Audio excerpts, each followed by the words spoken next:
What is going on, grinders? It's Chief. We are in the building. It's Take Your Pick'em, folks. So glad to have you on today. Excited to come on and talk about another slate. Plenty of MLB on the board today, and I am just thrilled to come on and hang out with you, beautiful people. So we're gonna hop right in. Thanks to the prop shop, man. You guys have been amazing throughout this whole journey, and I can't thank you guys enough for being in the prop shop, hanging out.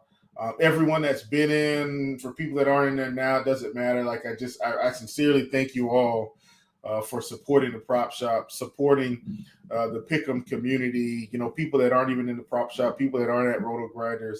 You all make this community great. So super excited. So as we move through this show, of course, it is time for winning words of wisdom. And so this one is coming from Anne Frank, and it's a very simple quote, very simple, but I think it's very impactful. With so much negativity going on in the world and so many bad things happening all around. Check this out. This is from Anne Frank. She says, "Whoever is happy will make others happy too." Listen, folks, positivity is infectious. A smile is infectious. A laugh is infectious. And so just giving someone a smile, showing someone that you care, spreading positivity throughout the world, being happy, trust me, it is incredibly impactful. And if you're happy, you're going to make others happy too. Welcome aboard. It's Take Your Pick'em, and we're hopping right in. We're going to go over a quick recap, which is something that we always do. And, man, so close to the sweep yesterday. So on the month, 35 plays correct, 31 incorrect, and 1 push at the moment. Yesterday's recap, we had Alek Manoah under or less than 5 strikeouts. And, boy, Alek Manoah strikes again. 3 innings pitched, 6 strikeouts, folks. I mean, it was getting completely demolished, and it still ended up more. That's just bad variance. I would go right back to that play again. We had Mr. Eflin, Zach Eflin, more than 17 and a half pitching outs. We were able to put that one together, and it played out exactly how I thought. Had a couple quick innings, very limited strikeout opportunities for him, but the pitching outs was there. And then we had Mr. Kyle Freeland at 15 and a half pitching outs, and we wanted less than that projection. We were able to pull that off. Miami did their job, ran up the pitch count through 5, and they sent Mr. Freeland packing. So it was a good day overall. Didn't quite hit the sweep, but we got 2 out of 3 correct. And hopefully if you mix and match those plays around your others, then hopefully you had some really good success there. We've got Richie Smalls in the building hanging out with us. Richie, what is up, my brother? Thanks for hanging with us. Certainly appreciate you hanging out with us today. And without further ado, we are going to get into the plays for the day. I am very excited. I mean, listen, folks, I'm very excited about this particular slate today. I think we have a lot of good options. I'm going to have 3 options that I talk about. You will have a few others, and I'm going to hop to one of my favorite plays of the day right out of the gate. And of course, I'm going to be doing some screen sharing.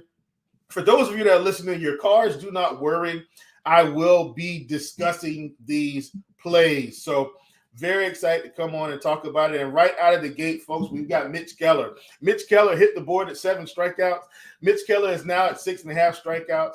Mitch Keller is facing the Seattle Mariners. Now, I don't know, for those of you that haven't been watching MLB this season, I've got the screen share up. Mitch Keller, 3.25 xFIP, 30.7% K rate this season, and a 5.6% walk rate. Folks, we talked about it. Mitch Keller has turned a huge corner this season, and he gets to face one of the highest strikeout offenses in baseball with the Seattle Mariners today. 24.1% for Julio, 31% for Kalenic, 26% for Eugenio Suarez, 27.9% for Riley, 33% for Hernandez, 37% for Trammell, 27% for Caballero, and he does have some low strikeout guys at the top with Crawford and France. Outside of that, folks, Mitch Keller should have this team's lunch. I love Mitch Keller. He's at 6.5. That should tell you the respect that he is now getting. He'd been coming in at 4.5 and 5.5 pretty much all season long, but not today. Not today when he's facing the Seattle Mariners. So here's what I like about Keller.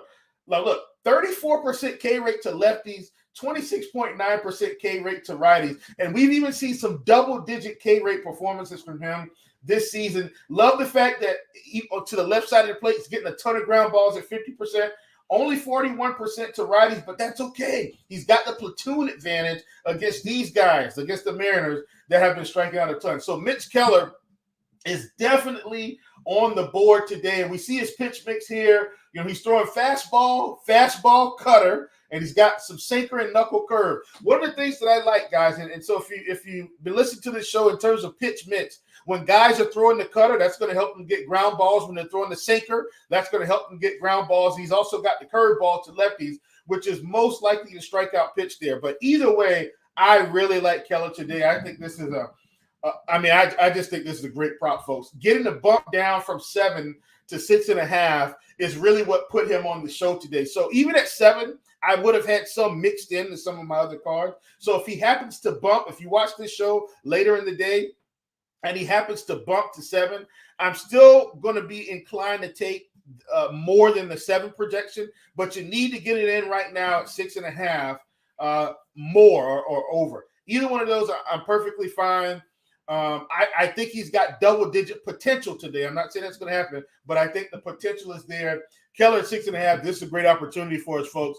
Going to be definitely hopping in at 7.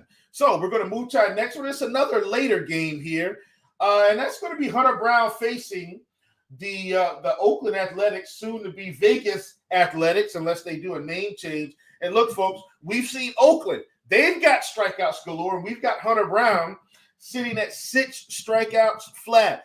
Obviously, we would have loved it at 5.5, obviously, but we've got to use what we have on the pick'em sites. And so we've got Hunter Brown at 6 facing a really high strikeout Oakland team. Now, he is facing this team back-to-back, picked up 9 strikeouts against Oakland, had 8 strikeouts against the Chicago White Sox, and I think against high strikeout teams, Hunter Brown is going to be in business. So at 6 strikeouts, I like Brown here on the season. So one of the things about Brown being a young pitcher, what I do like is he's got a 3.53 xFIP. So that's fantastic. And then at 26.8%, that's his K rate, 8.1% walk rate. Don't like the walk rate, obviously. Would love for it to be closer to 4%, but that's okay. 3.53 xFIP is fantastic. Really young pitcher, 26.8% K rate, 52.7% ground ball rate. Really like Hunter Brown in this spot. As we can see in the projected lineup here for the Oakland Athletics, we do have some power, but man, those strikeout rates are there with Noda, Rooker, Brown, Langeliers, and Blade. Those are there. Then at the bottom of the lineup, we've got Peterson at 26%, but very little power. We've got Allen and Kemp, low strikeouts, but very little power as well. So I'm hoping with these guys, if he could get one of the low strikeout guys maybe once, he should be keeping the ball on the ground for most of these guys. So I really like him a ton. Let's look at what he's got. So to both sides of the plate, looks like the struggle there. Look, we wanted it at 4%. Look at the righties, 4.3% to righties, 12.8% walk rate to lefties. That is the problem, but he's a young guy. I'm thinking he can fix it. And I do think with some of these K rates for some of the lefties, like Noda, like Brown, like Blade, like Peterson, I think that can be negated because of the high K rates that they have. So I really like Hunter Brown today. 25% K rate to lefties, 27% K rate to righties, and really not giving up a ton of power to either side of the plate. This is a fantastic spot for us facing Oakland. So we've got Richie Smalls, and Richie's asked a question here. He said, love to know what you think about Vasquez for the Yanks and his props. So what I'm going to do, we won't see a whole lot in plate IQ. For something like that, dealing with Vasquez, what we would need to do, you'd want to go to Fangraphs for that. That would be our optimal place to go. So look, what we got with Vasquez is I think, this is a spot where I'm probably going to stay away. And the only reason I'm staying away because we do have strikeouts at the bottom of this Padres order. The reason I like to stay away, particularly with the Yankees, I'm just not completely sure what his leash is going to be. I would hate for him to come out and maybe have a pitch limit of 60 pitches or something, and I not know that. And obviously, if I can dig up some information throughout the day, then I will gladly cover it. But just right off the top of my head, I don't think Vasquez is going to be anywhere near some high K prop. My assumption is he would come out around 4.5 or something like that. If you're feeling froggy, I don't mind you jumping on that. Me personally, I'm staying away from Vasquez today, Richie. Excuse me. Me personally, I'm staying away from Vasquez today. I just don't feel great about the spot, not knowing where he's going to end up in the pitch range. So, because the Yankees are a really funny team, they've got a good bullpen, and so this isn't a team where he has to stay out there and continue to pitch. I'm going to grab me a little bit of water here, guys, kind of clear my throat a little bit, and then we will continue. All right, that was refreshing. And you know what else is refreshing, folks? Getting outside. It's almost Memorial Day. It's going to be cookout time. You're going to be out in the sun. And don't go out in the sun in that cookout without visiting our good friends at Shady Rays. Kick off the new year with gear built to last. Our friends at Shady Rays have you covered from the sun to the slopes with premium polarized shades, customizable snow goggles, and much more.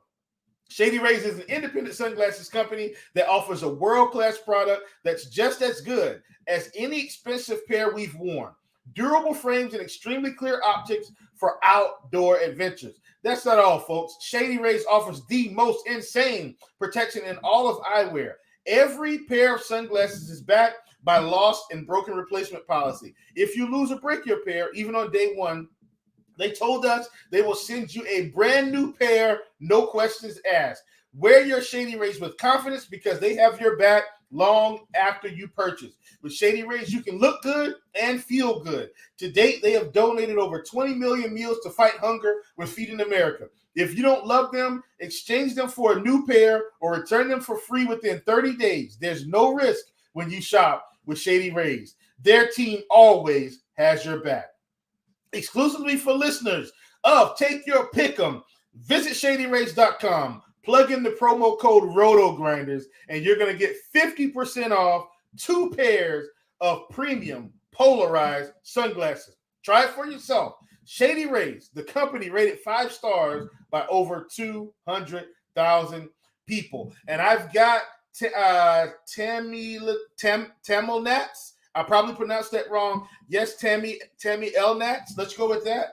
I do like Hunter Brown more than 6 strikeouts. Absolutely. More than 6 strikeouts. Love it. And then we've got one more play on the day. And this is one that I think, I've really been leaning into teams when they don't have high strikeout rates, especially Tam Yelnats. Thanks, Tam. Thanks. My goodness. Tam Yelnats. Got it. I've really been sticking it to teams when they don't have high strikeout rates. And so we're going to St. Louis, folks, and they're going to be facing Mr. Shane Bieber. Now, here's the thing. Bieber on the season, 4.49 xFIP, 17.8% K rate, 5.7% walk rate. Look, he's been able to eat through innings, but Shane has not had big strikeout games all over the place. And facing St. Louis, they gave Goldschmidt and Arenado, a couple of the older guys, a day off. I'm expecting these guys to come out ready to play today against Cleveland. We've got Shane at 5 strikeouts. We want less than that projection. I think this is another good one for us, facing a low strikeout team. And once again, this K rate, man, 17.8%. Very low considering Shane was a mid-20s to almost 30% K rate guy just a couple years ago. So we've seen massive drop-off in his K rate stuff. Now, he did have an injury, and he's come back from that. And so perhaps he's had to change the way he's tried to approach pitching to stay relevant, and that's perfectly fine. But in today's scenario, I don't see Shane picking up 5 strikeouts here. Most games, Shane is capped out at 4 versus, and with some of the high strikeout teams, obviously, we've seen him go 5, 6, 7. But generally speaking, this season, Shane has not had massive strikeout stuff. 15% to righties, 20% to lefties, walking lefties at a 6% clip, walking righties at a 4.9% clip. The hard hit rate is up, soft contact rate is there as well, but all in all, we've seen Shane just kind of not get the job done. Velocity sitting around 90% on the fastball, 90 miles per hour on the fastball, 84 miles per hour on the slider, 86 on the changeup, 86 on the cutter, 82 on the curve. So not in terms of he's not a high velocity pitcher anymore. Now, obviously, I can't throw the ball 90 miles per hour, but I'm saying relative to some of the other high velocity guys, that's just not him right now. And so I think with that being said, we're definitely going to see St. Louis poke the ball around a little bit today. As we look at the contact rates on this team, that's for the fastball, 100% for Newbar and 86% for Goldsmith, 61% for Gorman, 86 Arenado, 70% Contreras, 88% Donovan, 80% DeYoung, 92% Tommy Edman, one of my favorite plays from that team, and 75% from Alec Burleson. So this team is making really good contact on the fastball. Obviously, most teams don't make good contact on the slider, but we look at St. Louis up top. A couple of guys, we've got Goldsmith here around 57%. But all in all, in terms of overall, this team is making pretty good contact. And then on the fastball cutter, you're also going to see that they're making good contact overall as a team. Goldsmith, Gorman, Arenado, Contreras are all below 80%, below 75%. Outside of that, mostly everybody else is 75% and above. So we're going to do a quick recap, and then we will close this thing out. So at the top, we've got Mitch Keller, 6.5 strikeouts. I like more than that projection. We've got Hunter Brown at 6 strikeouts. We like more than that projection. And we've got Shane Bieber at 5 strikeouts. We want less than that projection. Thanks so much for joining me on Take Your Pick'em, folks. It's been a pleasure. You've been here. Come in with your pockets empty, leave with your pockets full. I'll see you back here on Monday for more Take Your Pick'em on the sites. Talk to you soon.